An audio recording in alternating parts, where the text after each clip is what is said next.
Добрый день, уважаемые коллеги и участники сегодняшней конференции. Меня зовут Попова Марфа Прокопьевна.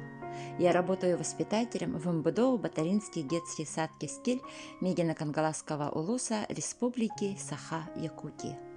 Я хочу сегодня поделиться опытом своей работы. Авторские игры из конского волоса Аптах Калмячктер. Игра, как ведущая деятельность дошкольника, имеет важнейшее значение в формировании личности. Каждый вид игры оказывает влияние на нравственно-духовное развитие ребенка-дошкольника. В современном мире многие дети имеют некоторые проблемы со здоровьем, такие как плохое зрение, нарушение осанки, мелкой моторики рук и плоскостопия. Мы все понимаем, что этих патологий могло бы и не быть, если бы мы своевременно смогли бы заниматься с детьми и не упустили бы то золотое время общения, совместной игры с детьми, теплоту искренних отношений, духовного тепла. Благодаря особенности жизни в Якутии у каждой семьи есть возможность использования данной игры в доме, так как ее мы делаем из подручных средств конского волоса. Конский волос издревле известен в нашем народе своими целебными и магическими свойствами. А также из конского волоса мастера Якутии делают сувениры, обереги, стельки, ковры, дейбирь и многое другое. Игры с мечами из конского волоса развивают мелкую моторику пальцев при игре. Ими можно массировать пятки ног при плоскостопии. Их можно вместе сшить и сделать из нее бусы, коврики и многое другое. Все зависит от вашей фантазии, были бы мячики из конского волоса.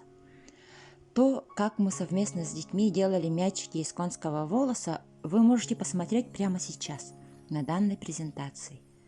Мячики из конского волоса может сделать любой родитель. Это доступно, экологично и в будущем будет очень полезно. С ним можно играть в любую игру, которую потом можно дополнить и вносить в нее свои новые правила. Например, я ежедневно использую конские мячики после дневного сна в виде ритмической гимнастики.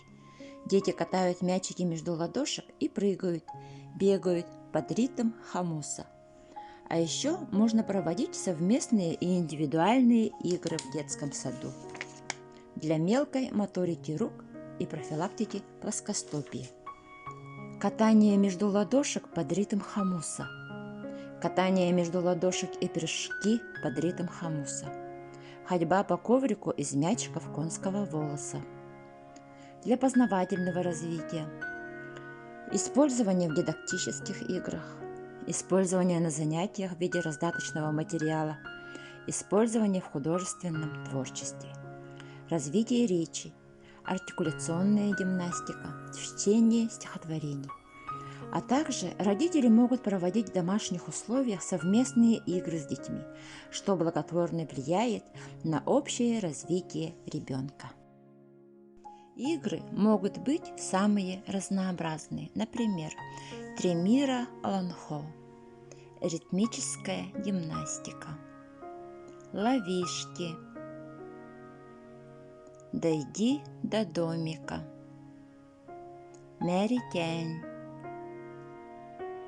попади в лунку, попади в рог. И в конце хочу вас всех поблагодарить за внимание. Желаю всем успехов и творчества в педагогической работе.